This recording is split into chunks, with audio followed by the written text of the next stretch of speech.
I never should have entered that antique store, and I definitely shouldn't have bought that mask. Gannon's is known for buying and selling rare and unique antiques, and I wanted to impress my friends with a unique Halloween costume this year, so I thought the perfect solution would be to get my hands on a genuine antique costume, one of those strange, ultra-creepy ones from the 1800s or earlier. Sure, it would cost me, but can you really put a price on standing out? The bell over the door jingled dully as I opened the door and walked in.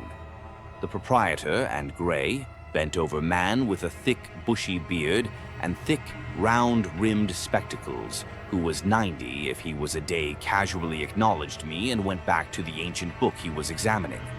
The store wasn't big, but it had space. Only every last bit of that space was filled with relics of bygone eras. Not the usual furniture, silverware, and paintings of your typical antique shop. Number everything here had a story, and as such, everything here commanded a premium price. There was an old cavalry saber that was known to have killed no less than 7 men in the Civil War. It even still had flecks of blood from its victims spattered along the blade and hilt. There was an old rope noose that had supposedly been used to hang a witch during the Salem witch trials. There was an ancient tome with strange symbols on the cover that once belonged to a European court wizard. There was even a hat that once belonged to a certain H.H. Holmes. The stories attached to each item were historical, mystical, and often macabre, and I loved it. I didn't believe in magic or mysticism, angels and demons, or anything else beyond what science could explain. That didn't mean that I wasn't fascinated by stories involving them, though. How much more interesting would the world be if the supernatural actually did exist? It was a tantalizing proposition, and it's why I had to buy it as soon as I saw it. It was a wolf mask. Not a mask made to look like a wolf, but a mask made out of the skin and fur of a wolf's head and neck. It was a masterful work of preservation and artistry that looked as alive on display that day as the creature itself must have looked in life. I picked it up carefully, turning it over and around in my hand so I could see it from every angle. The work was beyond fine. I couldn't even see the seams and threads that held it together. Not a single hair seemed to be missing from the thick, gray fur. The teeth were real and firmly fixed into the snout. I assumed they were so well done because the original jaws had been used to form the snarling mouth. The eyes were glass and far too lifelike for such an aged item. Perfect replicas of thin glass set in the eye sockets. I had to have it. I checked the story card next to the original display. The price was outrageous, but I didn't care. Not only was the mask perfect, but the supposed history couldn't have been more ideal for the season. It read simply, "Enchanted mask made from the preserved skin of a Loup Garou slain in Burgundy, France in 1137 AD. Do not wear at night." "Oh, ho, ho, ho, ho," I grunted excitedly. "I have plans for you." I brought the mask and story card to the checkout. Old Man Gannon checked the item and me with more scrutiny than I was really comfortable with before speaking. "Heed the warning, boy," he said sternly. "It wouldn't do for you to tempt fate." I chuckled, ignoring the fact that he called me boy. He was probably the oldest man in town, so everyone was boy or girl to him. "You don't have to worry about me," I assured him. "You got any more documentation that goes with this? If I'm going to fork over $2,000 for a mask, I want as much provenance as I can get." Old Man Gannon grunted derisively. "Of course I have documents that go with it. A fair few, actually. Be sure that you read them and take proper precautions." "Of course," I replied seriously, lying through my teeth. "The supernatural is not real after all. It's a myth, legend, just stories." What this mask was, to me, was the foundation of the absolute best Halloween costume I had ever concocted. Sure, a werewolf costume wouldn't be especially unique, but with that mask, it would be the most frighteningly real one our town had ever seen. The old man went into the back room and quickly returned with a binder filled with documents in protectors and a small leather-bound journal. "These are the provenance," he declared.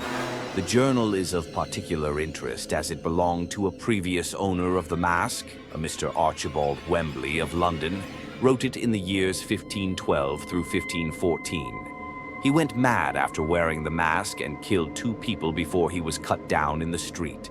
Witnesses swore that he looked more animal than man before he died. The police report is document 123. I set the mask on the counter and quickly leafed through the documents. There were originals and English translations for each. "All this, and you're only charging $2,000? I asked incredulously. "Such a unique relic with this much provenance together. It has to be worth more." Old man Gannon nodded his head. Yes, it is," he confirmed. "I actually paid more for it myself, but..." He trailed off. "Something about that particular item unsettles me. I wish to be rid of it sooner rather than later, so I'm taking a loss for my own peace of mind." I didn't question it. If this old man was willing to let his superstitions be my gain, I was perfectly fine with it. I paid for the mask and happily took it home. Looking back, I should never have been so sure of myself, nor so proud, nor so certain about how the world works.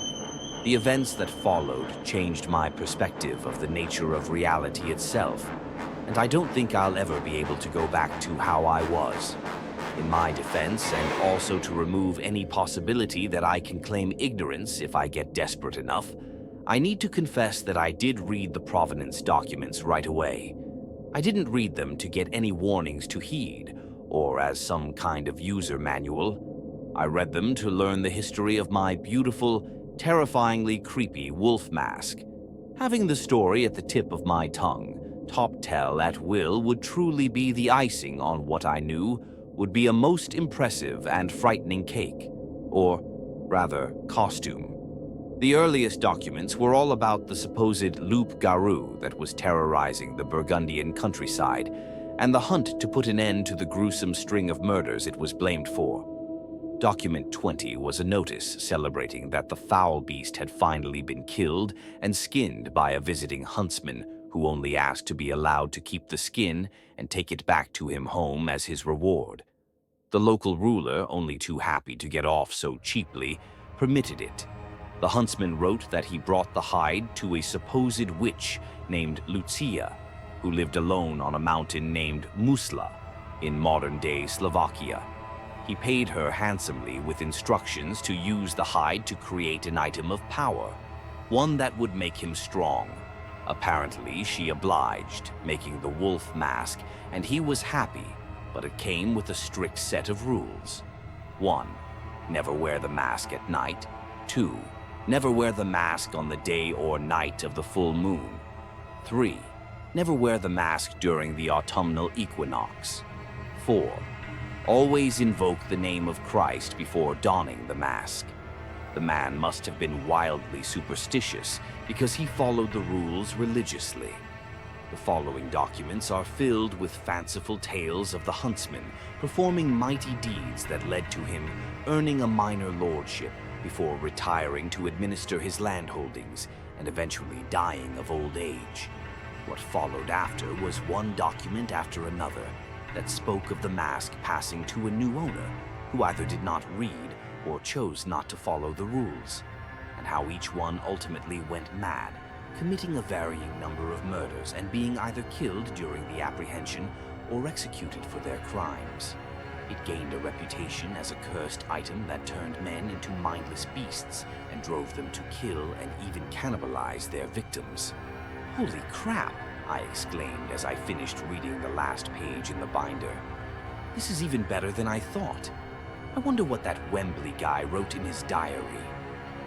It was getting late, so I decided to put off reading the diary for another day. I picked up my mask and looked it over, admiring it for both its craftsmanship and its history. "You just might be the coolest thing I'll ever own," I said to it as I caressed its cheek.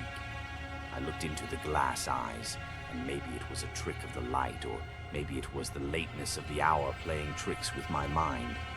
But I could have sworn those eyes, those glass eyes, looked back at me. I awoke the next morning to my girlfriend letting herself into my apartment. Her key clicked in the lock, and the door squeaked noisily as she opened it. "Wake up, sleepyhead," she called. I sat up and groaned in response as I rubbed the sleep out of my eyes. I checked the clock on my nightstand, saw the time, and got annoyed. It's 7 a.m. on a Saturday. "We have plans, remember?" she called out. "We're supposed to." "What is this?" she asked. Her tone changed from businesslike to pure excitement. I stepped out of my bedroom clad in nothing but my night pants. She was excitedly holding up the wolf mask and admiring it. "It's a cursed wolf mask," I replied with a yawn. "It's the centerpiece of my Halloween costume this year." "It looks so real," she said admiringly. Then her expression darkened and she put the mask down on the table. "Did you say cursed?" she sharply inquired. "Yeah," I yawned again. "It's almost 1,000 years old. The documents it came with say that a bunch of its previous owners went psycho and started killing people." "And you bought it," she practically shrieked. "And you're going to wear it?" I filled the coffee maker and turned it on. "Don't tell me you believe in magic, voodoo, curses, and all that nonsense," I replied tiredly. She took pause at that. I knew her answer. It was a major point of agreement between us. What science can't explain either isn't real or just hasn't been properly explained yet. "Nothing is supernatural," she finally replied. "It's just 0.0. She paused. "If a bunch of people who owned it really did turn into psycho killers, there's got to be something there."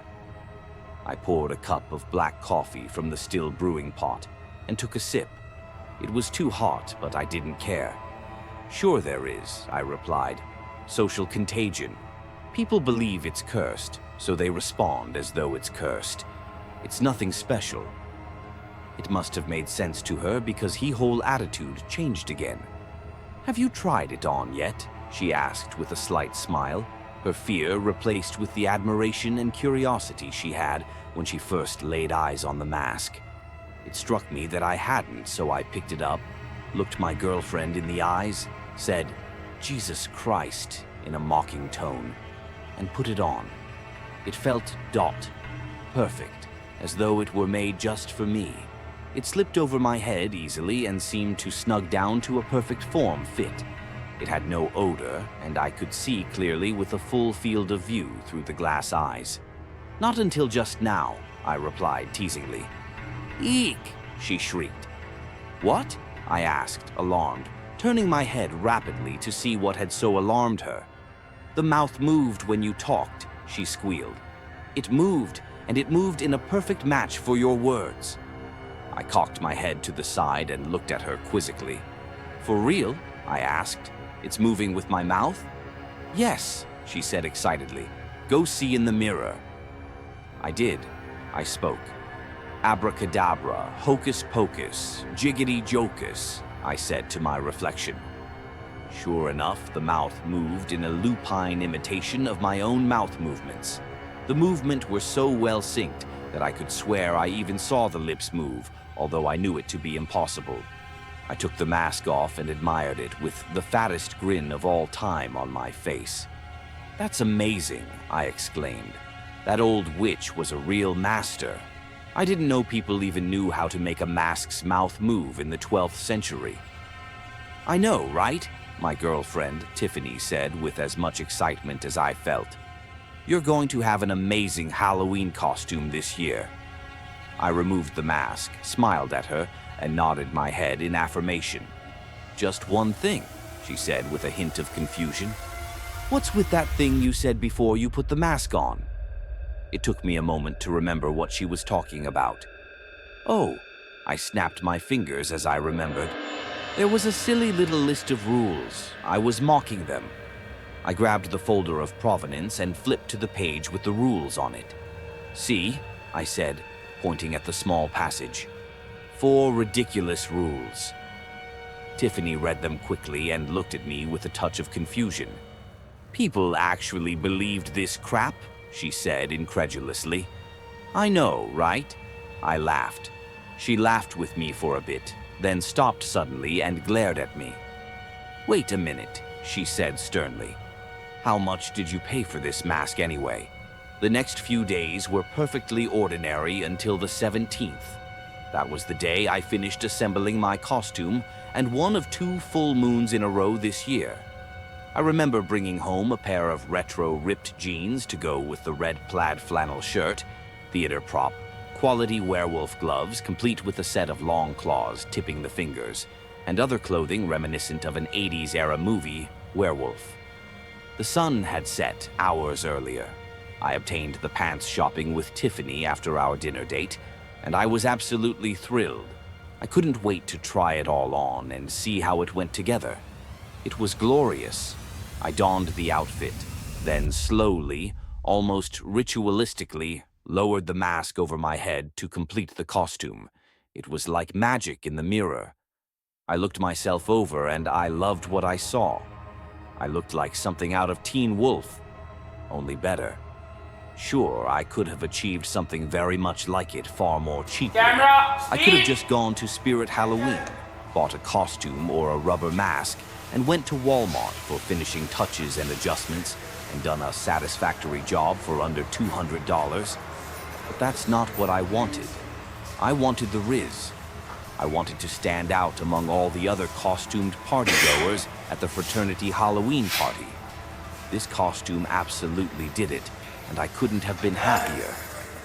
In my ecstasy, I noticed a period, feeling running through my body, as though there was a kind of energy coursing through me. It wasn't as simple as a burning in my blood or my nerves were on fire. No, it was a feeling of power, as though I was still myself, but also something. More, I felt as though I could toss 4 men over my shoulders and run a marathon. I felt as though I could get in a bar fight and kick every ass in the place. I felt godly.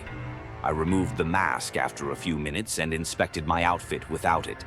I felt normal again, and somehow it felt wrong. I felt like my ordinary self was somehow no longer enough. I felt incomplete, like I removed a piece of myself when I removed the mask. "Stop being ridiculous," I told my reflection. "You're letting myth and superstition influence you. You're better than that." And yet, I felt like I was lying to myself. Right there, staring at my reflection, I felt like the man looking back at me wasn't really me, like something unknowable was missing. I looked at my reflection and it felt as though I was looking at someone else, someone I didn't really know, and who could never truly know me in return. I shook my head to clear the strange thoughts and center myself again. Pictures, I reminded myself. Tiffany wanted pictures so she could put together something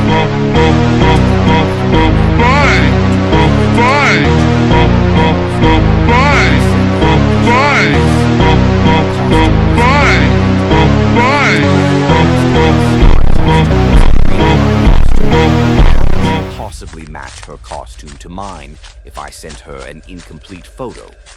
I picked up the mask to put it on and paused. I paused to look at it, to admire it.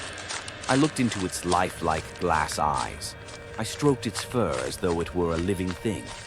"You're mine," I told it in a low, almost silent voice. "You're mine, and I am your master."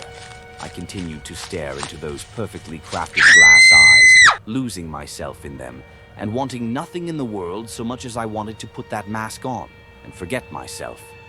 Slowly, almost robotically, I raised it up and gently lowered it over my head. I felt a rush of euphoria, like what I felt earlier, only 100 times more potent. I took my phone in hand, opened the camera app, raised it, and snapped a single picture of myself in the mirror. I opened text messaging, selected Tiffany, attached the message, and typed the following text. "It's complete, and now I'm complete." I hit send. I looked into the mirror and met my own gaze staring back at me through through those glass eyes that had no business looking as real and alive as they did. And then the world went blank. I awoke the next day with no idea where I was. I opened my eyes only to be greeted by the rising sun in the middle of a forest. A forest? There was a forest outside of town, but it wasn't exactly a short walk if you catch my drift. It was easily a half an hour's drive once you got out of town, and not exactly the kind of thing you just get up and walk to like you're taking the dog out to the local community park. I woke up there and not on the edge either, but well inside the borders, and I was covered in a red, sticky substance that could only be blood, and my stomach hurt like I had gotten drunk and did my best to eat my own body weight at the local Asian buffet. What the? I trailed off as I looked at my hands and arms and was taken aback by the dried red and brown goop covering them. I looked down at myself and saw that I was still in my costume, and my clothing was utterly ruined, covered in a deep red liquid that was surely blood. I realized that I was still wearing the mask, and I ripped it off of my head in a panic. My breath came in great heaves, uncontrollable, and my head began to swim as I hyperventilated. I closed my eyes and forced myself to calm down. I made myself breathe slower and slower and slower still until I finally brought it down to normal. I focused on my heart rate and gradually brought it down with a blend of deep breathing and mind clearing. Once I had myself physically under control, I looked at myself again. How did I get covered in such a disgustingly massive amount of blood? Why did my stomach hurt so much? How did the wolf mask manage to stay clean when the rest of me was drenched in filth? And why did I? My stomach finally gave up and rebelled. I dropped the wolf mask and fell to my knees, retching and vomiting a copious amount of stomach contents. I vomited even as I found myself losing my breath and desperately wanting to breathe. I vomited even as my lack of breath began to make my head swim. I vomited even as my vision blurred and blackened at the edges. Then I was able to breathe again. I took in great, gasping gulps of air. I heaved and panted as I sought to restore my oxygen supply. Then I vomited again. If possible, I can say that the second round was worse than the third. It didn't hit me so continuously as to cut me off from breathing completely like the first round did, but it did let me get just enough breath to barely subsist before striking again until I thought I would surely pass out. And then it subsided just long enough to tease me again before taking over and nearly choking me to death over and over and over again until I wished that I could just die and get it over with. When I was finally finished, my stomach felt better, but there was glistening pile of partially digested stomach contents all over the ground in front of me. I wish I could say that I knew what I was looking at, but it was all so thoroughly masticated that I couldn't hope pick one bit from another. All I knew was that none of it looked cooked, and I didn't see anything that could pass for a vegetable anywhere in the nasty mix. My stomach felt better, though. I picked up my mask, chose a random direction, and began to walk. I must have chosen well, because after only 2 hours, I came across a road. I'm not ignorant. I've driven in and out of town plenty of times. I know my way around in town and around the outskirts of my hometown. That's why I knew that I needed to go left once I reached this road if I wanted to get home. How long would it take? Fucked if I know. All that mattered was I was going the right direction, and the rest would fall into place one way or another, and fall into place it did. Less than an hour of walking later, a random pickup truck pulled over. The driver listened to my story and told me to hop in the bed of his truck, and he'd take me into town. I did it gratefully, and he was as good as his word. Better, even. He dropped me off outside my apartment building, told me to stay off the drugs, and went on his merry way. I went inside, took the elevator to my floor, opened my door without needing to use my key, which was also weird since I never, ever left my apartment without locking it, and immediately rushed to the shower so I could get clean and feel human again. I was brushing my teeth for the third time when I heard my phone ringing. It was on the floor, pushed up against the wall under the sink. Why? I don't know. But I found it, pulled it out, and answered the call. "Where have you been?" Tiffany practically shrieked in my ear. "I've been calling and texting all night, and I haven't heard a word from you. If you didn't pick up the phone this time, I was going to call the cops to make sure you weren't dead." On the one hand, it felt surreal being yelled at so mundanely after the freaky mystery I woke up to. On the other, what in the ever-living hell was going on? I let my girlfriend yell for a while until she was all shouted out. Then I responded. "I don't know where I was last night," I told her in a shaky voice. "One minute I was home, the next I was waking up in the middle of nowhere covered in blood." This set off another wave of panicked screeching that eventually settled down into sobbing and expressions of gratitude that I was all right. She told me she was coming right over and hung up before I could protest. I had a very, very bad feeling about her coming over.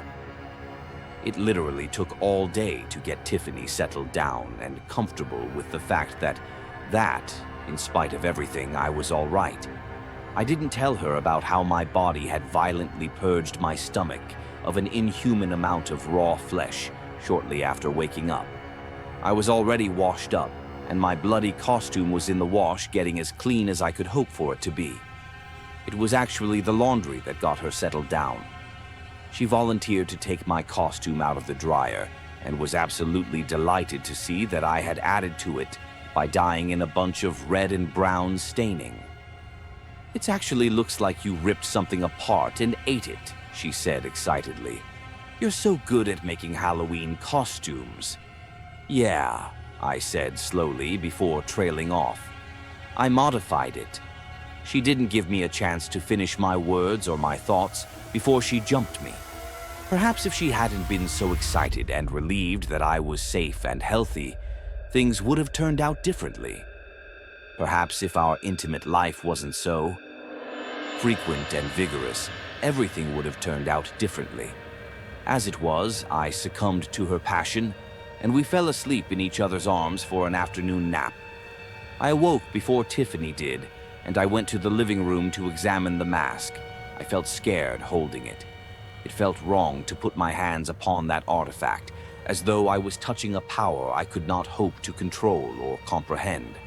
I turned it over and over and over again, examining it to the finest detail. Why did this mask, out of everything I wore last night, not have a single drop of blood on it? Why was the last thing I could remember putting it on and taking a selfie? That thought triggered something in me, and I took out my phone. I didn't have it with me in the forest, and I couldn't remember checking the picture I took or sending it to Tiffany. I opened the photos and looked at the last picture I took. I don't know what I was expecting. Maybe a photo of myself, mid-metamorphosis. Maine. I thought I'd catch myself becoming something other than, well, me. What I actually saw was me, in my costume, with my phone in my hand. I looked at the picture again, not really believing that it could be so mundane, and I thought I could see something different in those lifelike glass eyes. I thought that maybe, just maybe, there was a hint of something in there that was not only me. But no, it couldn't be. The supernatural isn't real after all. It's all hokum, bunk, small-minded garbage that enlightened people like me didn't believe in. The sun had set. It wasn't down for long, but it was the second day of the rarest kind of blue moon event, the kind where the full moon happens 2 days in a row. I looked into the eyes of the mask, this perfect, masterfully crafted mask, lifted it up, and lowered it onto my head. I woke up the next morning, the 19th of October, a mere week ago, to the most horrifying sight of my life. I awoke on the floor of my own apartment, but once again I was covered in blood and filth. How? I screamed in horror, not understanding where the ungodly mess had come from. My stomach was killing me. I rushed to my bathroom and barely made it to the toilet before my stomach decided to evacuate its contents. Then, and keep evacuating itself, even when there was nothing but water and bile left to push out. It went on and on and on until I wished I would just die rather than endure another moment of such violent illness. I flushed the toilet whenever I had the presence of mind to do so without checking to see what had come out of me. I had seen what came out the day before, and I didn't want to see it again. Perhaps that's why I failed to recognize any of the bits and parts, the solid matter mixed in with the wretched fluids that erupted from my stomach and out of my mouth. Regardless, I was glued to the toilet until my stomach finally settled down after who knows how long. Then I stripped my bloody clothing and took a shower so hot I felt like it might burn the skin from my bones. And I was okay with that. I felt dirty inside and out. It was wrong. Wrong in every way. Down to my soul, if I had believed it at the time, I felt wrong, dirty, and thoroughly corrupted. I was in the shower for an hour, lost in feelings rather than thought, wondering what had happened and how I managed to wind up covered in blood again in my own apartment. It was only when I finally shut off the water and was halfway through drying off that it hit me. "Tiffany!" I screamed, and I ran to my bedroom. I burst into my bedroom and was greeted by the most horrific mess I could possibly imagine. The entire room was splattered with blood and viscera. Not a surface was spared, as at least some red drops or other. Scraps was on every surface, every knick-knack, everything in the room. My screams only got louder and more insistent as I scanned the room and found the head of Tiffany, my beautiful Tiffany, beloved girlfriend of 3 years, on a pillow, fully detached from her body, lifeless eyes staring off into the void. I hurled myself to it, reaching desperately, not willing to believe in what I was seeing. I picked it up and stared into her sightless eyes and burst into tears. "Tiffany," I sobbed. "How? Why?" I looked around and took the horrific scene in. I recognized the various parts of my beloved scattered around the room. Legs and arms tossed about, bones scattered all over, looking like they had been gnawed upon by a great beast, and not one of her internal organs to be seen. I remembered how upset my stomach was when I woke up, and how distended it appeared before I threw up the contents in a prolonged and violent fit. How much of her had I simply flushed away, not knowing what I was doing because I refused to just open my eyes as I vomited up my sick. I dropped Tiffany's head back onto my bed and scrambled to the living room. I picked up the diary of Archibald Wembley and read it thoroughly. Much of it was a repeat of what I had already read before in the other provenance, until I got to the end. Here is what is read. I should have listened to the rules. I should have learned from the mistakes of others. I didn't, and now I am paying the price for my foolishness. The mask is gone, but I can feel its influence on me even as I write these words. I blacked out again last night, and when I awoke this morning, my family was dead, ripped apart from some foul beast, every last one of them. My wife Abigail and the children George, Franklin, Aaron, and Caleb. All of them were torn apart. Only I was spared, and I was covered in such an amount of blood and gore that it could only have come from many animals, of a family of people. I ignored the rules. I wore the mask at night. I wore it on the full moon. It amused me to do so, and I did it without once invoking the name of Christ for protection. I was a fool, and my family has paid the price for my pride and lack of faith. The mask is gone, but I can still feel it within me somehow, as though it has become a part of me. I do not know what the future will bring, but I fear it will be more bloodshed, and it will be me in some beastly form, rending apart my fellow man in bestial glee. I only hope that someone stops me before I go too far. God help me and spare the innocent. I put the diary down and sat back stunned. Then it dawned on me. Where was the wolf mask? I tore my apartment searching for it, I really did, but I could not find it. Still, I can feel its presence, like it's lost, but also not. It's like it's here with me even though I cannot see it. Today is only 5 days until Halloween. The sun has set, and I feel strong, stronger than I have any right to feel. My dead girlfriend remains rotting in my bedroom, and it smells horrible.